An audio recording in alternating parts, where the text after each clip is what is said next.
Hello one and all, I am Games, and I'm bringing you a game preview for Cards and Castles.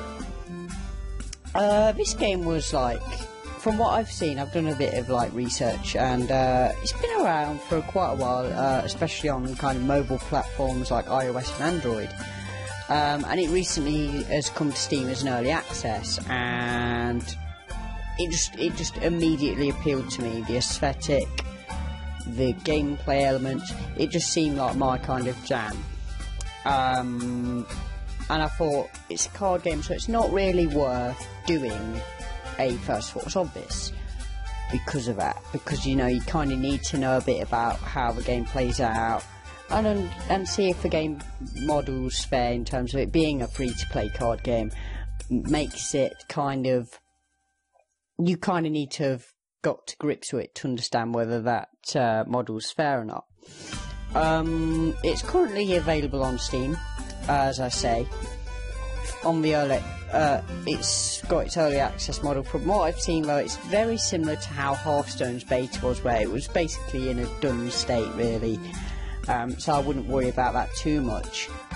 The only issue I have so far I found is that the game doesn't have a resolution option, so you can't really do anything resolution wise. There may be another like way of doing this with I wouldn't know, probably like one of the folders within the game or something, but I'm not that much of a tech wizard, so you know, I just like to see an in-game option so I can edit that. It's currently on Steam Early Access for £6.99, and what that gets you, it's weird saying that because normally these games are free to play, and it could be very different on the mobile platforms, but on Steam they charge for it, but in return you get $50 of in-game content. Now what is that content exactly? Well, it unlocks scenarios. Each scenario I believe has 6. That one has 4, and that one has... Is it 6 again? Yes, 6. So that's in total 14 extra... It's kind of a single player mode. Think in the similar vein to how Hearthstone's adventure mode works. I'm going to make a lot of references to Hearthstone in this because it does a lot of things with very similar. As far as the business model goes, I won't say it's so much within the gameplay. It has its own unique quirks which make it different. As well as that, so you also get 20 extra packs, 22 I believe, extra packs. I got 3 packs from just playing the game, which I haven't got round to opening. I'll probably open them in like a pack opening after this, just to kind of give you that feel for things. Let's quickly just open one, just to show you what it's like. So, it gives you very different types of packs. So it gives you an epic pack, a legendary pack, and booster packs. I'll just open one of these booster packs just to show you. So essentially I believe you get 5 cards. 1, 2, 3, 4, 5. And then it has the same model where it's rare, epic, legendary, and I believe it calls it that as well from what I've seen. So let's go to a shop really and just talk about that for a moment. This is probably going to seem really boring, and I will try and put in, I'll probably put a timestamp if you just want to see gameplay of this game. But essentially it has very different kind of, it has an in-game currency. I've never been really a fan of games that do this. I quite like the fact about Hearthstone that you kind of cut out that middleman exercise of just going, I'll buy it for so much, like I think it's £1.50 a pack or something like that. No, I believe it's £1.50 for 2 packs is in Hearthstone, and you can just skip the middle ground of, oh, I've got to go and buy currency to then use that currency to do. It's just an extra click, you know, it's a quality of life issue. But the thing, it does have a option to buy packs for your in-game currency, currency, which is card points, which I've seen 300. So let's try and put this into context. Each quest, from what I've seen, the quests so far I've seen, and I've seen 5 so far, it's a daily quest system. They're either 100 or 150. They're the ones I've seen. There might be like a rarer one, which kind of gives you 300 maybe? I don't know, but that's what I've seen so far. So I'm going to go based on what I've seen. So you're talking 3 days to get a pack if you was to just do them quests, or 2 days if you get 2 150s. Which I think is fair. You know, that's kind of, it's very similar to how Hearthstone does that, where, you know, you got 40, 60, and then you got the rarer ones, which are the pack for spectating, or 100 gold after 7 games. But it also, here's where I think this game kind of overtakes in a way, in that it gives you 10 gold every time you win a game. Now, that's really good when you think about, it takes 3 games to do that in, let's try and do the currency conversion here to see if it kind of works out the same. So 3 games to win 10 gold is the same as winning 30 gold here. Each one is 10% of what it takes to get a pack. So it's very fair in that regard, except it's quicker. Kind of, in a way. I mean, it's odd to say that, but it's nice to have that immediate satisfaction of having 10 gold over, you know, 3 games to get the same amount. But let's just show you about this in-game currency and how it works out. So it has all the Americanized currencies, but you can like click on it and it will go over. So let's show you. It says the most popular one is this, and if I click on it, it would charge us £6.58 to do this in money, like in UK currency. I just prefer to do that because I'm a UK resident, so it's better to know it that way. So what would that get you? So each one is 50 in terms of these like standard. I suppose it's a starter deck. That's what it refers to it as, and that's quite a good assumption based on it having, you know, a full set and giving you kind of a multi-faction deck, which is really cool. This is a timed exclusive. I think they do timed exclusive packs types every now and then. This is just the most recent thing they've put out there, what I'm aware of. They also do a daily card, you know, which could be like, that's a legendary right there, but it could be anything. So obviously, you know, you can kind of sometimes get lucky and just be able to buy the card you want, and it can be quite good in that respect. I mean, it has these epic bundles and legendary bundles, which cost a lot more, but it kind of gives you guaranteed stuff. This gives you a free legendary, as you can see, and you get 30 booster packs for that, or 12, and you get a guaranteed epic. So we are talking quite extensively on that. So if you was to get the 110, what you could do is get both the starter decks, and then get the starter kit, which comes with 10 booster packs and a custom castle. And it's a one-time only thing, I believe. Yeah. So that would make sense to why it's the most popular, because it makes the most sense. Now, some of these aren't so useful, like 230. What can I do with 230, really? And that's kind of like, you could be efficient and say, well, I'm going to get 3 of them and a daily deal, and that's 220. I mean, that would work out quite well. But, you know, that's kind of another reason I don't like silver points, because they tend to put you in a situation where you've got a little left over and you can't do much with that. So that's something, you know, I just thought I'd talk about. Another quite cool thing it has is an async mode. And what this does is basically give you a 1-day turn timer. So if you're someone who wants to do a draft mode, but you know, you're not necessarily got the time to play a whole game, you're like in the middle of a game, you know you need to go off and do something, you can come back later. But obviously your opponent's going to be like in the same situation. It is an option. You don't have to like go for it. It's totally like you literally it only happens if you click on it and then pick to do one of them, which is cool. Especially if you're playing with friends, that would make sense. Obviously, you can access friends and sync up to them and stuff. I haven't got around to that lately because I'm quite new to this game.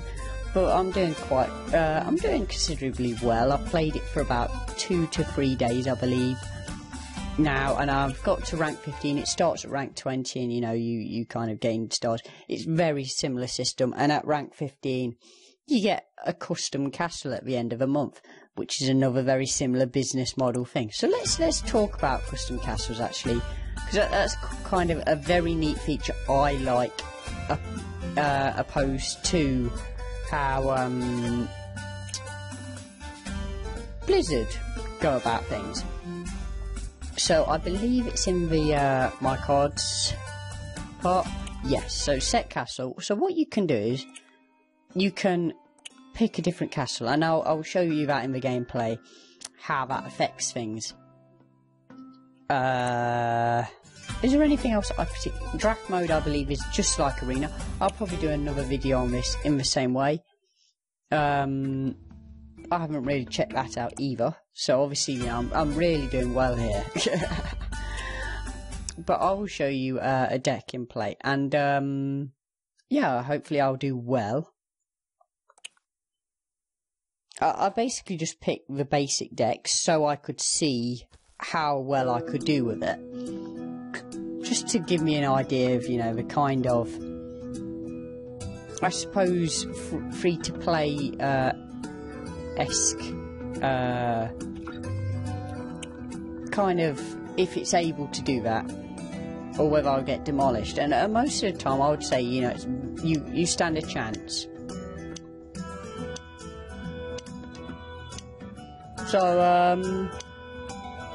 So immediately, one of the big differences is that it's kind of got a strategic element to it, in that it plays out on a board. And this is, while we're waiting for our opponent, this is what I want to talk about, in that the aesthetic design of having this castle is better than a sleeve, because you can actually see it, rather than it being an opponent who gets the benefit, I suppose, because you don't get to see your own sleeves outside of the pack to the side, your deck. Whereas this, it's constantly there, and obviously you can do your little taunts and stuff, like we can go greetings. And it's quite cool because we can see what our deck's comprised of, how many cards are remaining in it. It's kind of cool, and we can do the same for our opponent as well, so we can kind of get a tell on them, on how they're doing in comparison. It also allows us to know how many cards are in hand, which is kind of nice. I've got to be honest, I would have liked a quicker game. It would have been nice. In a minute, a timer should come up. From what I've seen, the timer is a bit more generous on this. So he's already kicked off with quite the adversary. I've got nothing here what really deals with it well.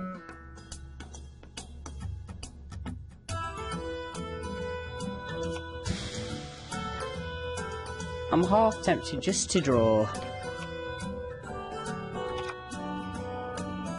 So as you can see, it has the gameplay element of, you gain gradual, gold towards, being able to play cards, which is exactly the same. As well as, the opponent who goes second gets, a additional gold to be able to kind of gain a bit of an advantage back, which I'm totally fine with. Once again, we're in a situation where we can't do a lot, unfortunately.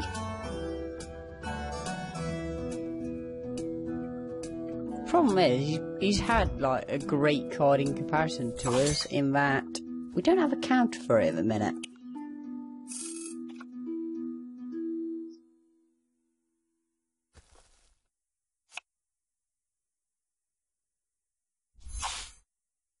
It does have quite a lot of great sound design to it though as well, which is nice.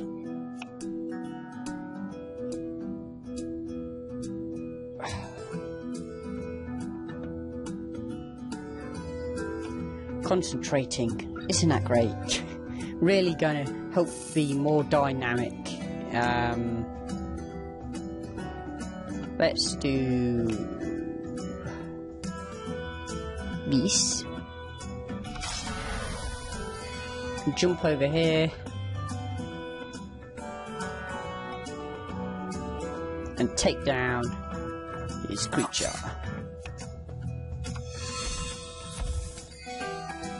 I could have got rid of his vampire who gains life back, but it's no problem in that as long as it survives.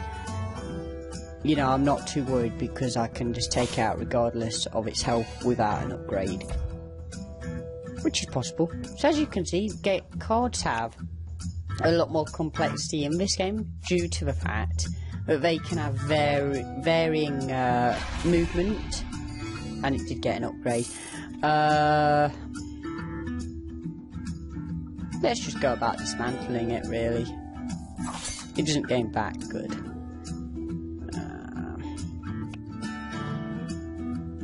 I think we'll go for the scout. And regenerate. Good. So, as I was saying, the game has a lot of, like, differences in terms of the move. This game really does have a lot of strategy in terms of having all these additional there's structures which will give bonuses to the characters or be able to damage opponents' characters based on what, you know, their abilities might be. I'm actually deciding what the best play here is. I think we'll just take him out. Look, there's an example. So far we've put a regenerate on it, and let's go there and just start digging into that. So as you can see, you know, the movement is great because it allows for more card variety, as well as there's cards which have ranged attack as opposed to just, you know, melee attack, which is cool to see. I'm going to take a heap of damage here. I wouldn't say that's the best move. I'm going to get some regen back. And because of it, my best move here is... we'll go over here. We'll blast him.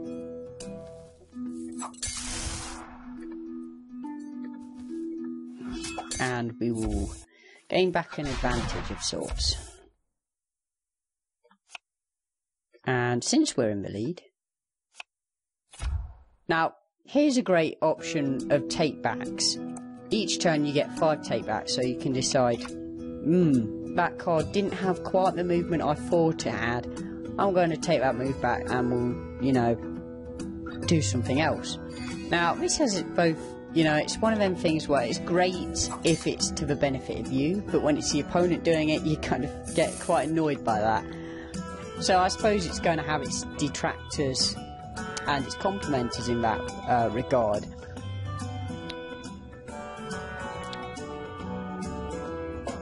Just totally intense on this game. I think I've lost a few and won a few, you know, I think it's probably even, maybe even more towards winning. Whether that's just because I've got lucky with who I've played against, or just because, you know, it's luck based on what I've drawn. But most of the time I would say it's not a game what comes across as being a pay-to-win game.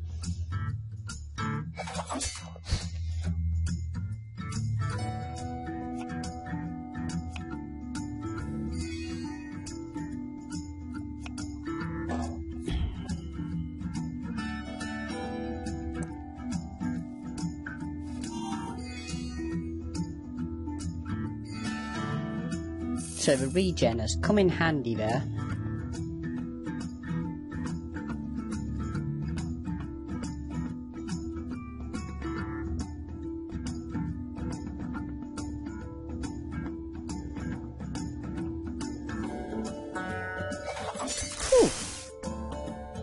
So from there we'll now Healing Light. And kind of gain some momentum back. So, getting back into it, obviously, you know, through me playing it, I'm sure you've kind of got the gist of how it plays out with simple, you know, ideas like, you know, health and attack and, you know, like a few like mechanics like regeneration, you know, spells, stuff like that. You know, I think, you know, most of the ideas within this game have been explained, hopefully well. If there's anything I've like not been the most clear about and I know the answer to, I'll be happy to answer it.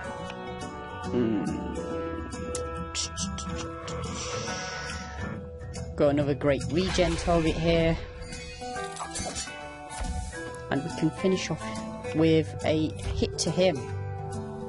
And here it's quite obvious that I'm dominating here.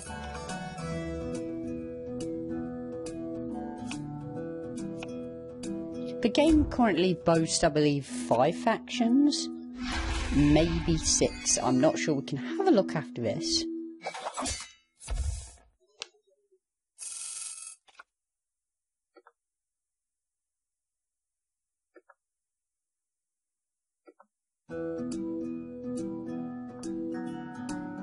So we'll blast him there.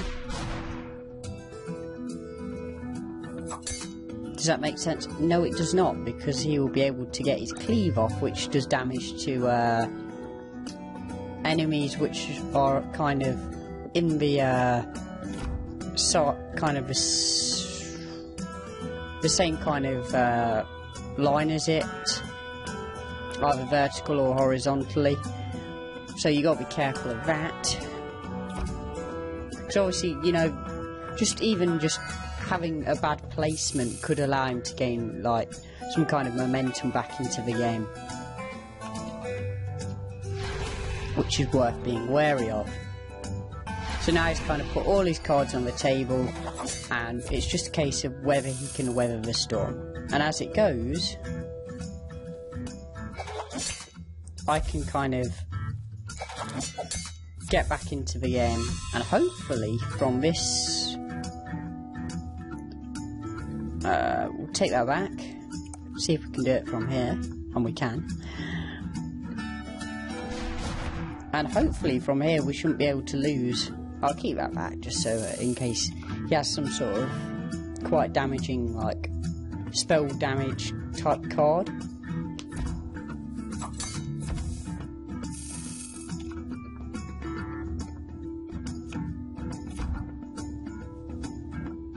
It's not going to be particularly helpful. So what we'll do is we'll just hit him,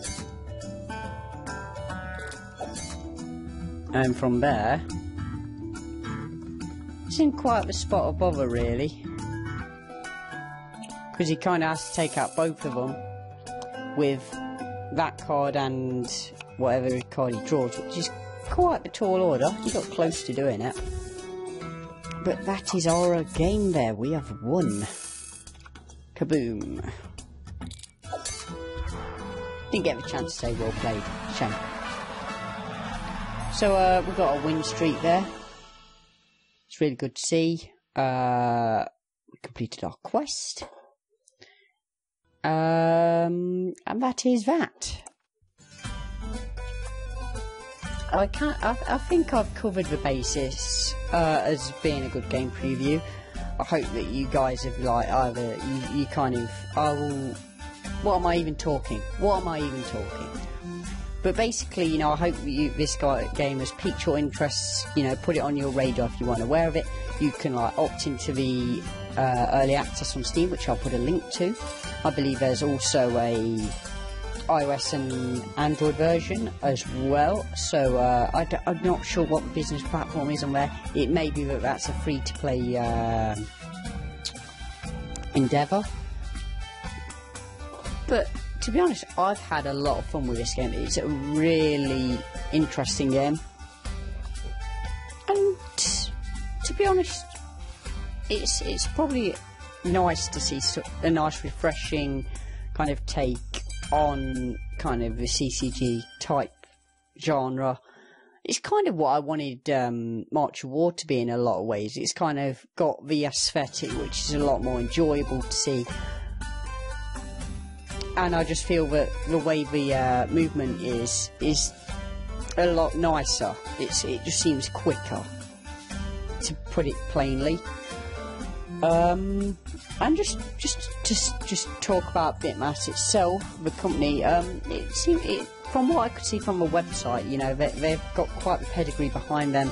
Most of them coming from various other games, some from Hearthstone itself, where you can see obviously where the influence has been driven, as well as them having a few ideas to make it unique. So yes, like I say, expect a follow-up to do a pack opening. I might even do some scenario gameplay if you want to see what the single player's like, as well as maybe a draft. You know, it could be a big thing for me in terms of like my new obsession. Who knows? But yes, thank you for watching, everyone. Let me know what you think in the description below. And yes, I don't know why I've said in the description below. You can't put comments in the description. I'm just, wow. Put comments in the comment section. And yes, thank you for watching, and goodbye. Oh, and I will do an afterthought in the future, so that, you know, it's a more conclusive kind of wrap up of the game. Thank you for watching, and goodbye again.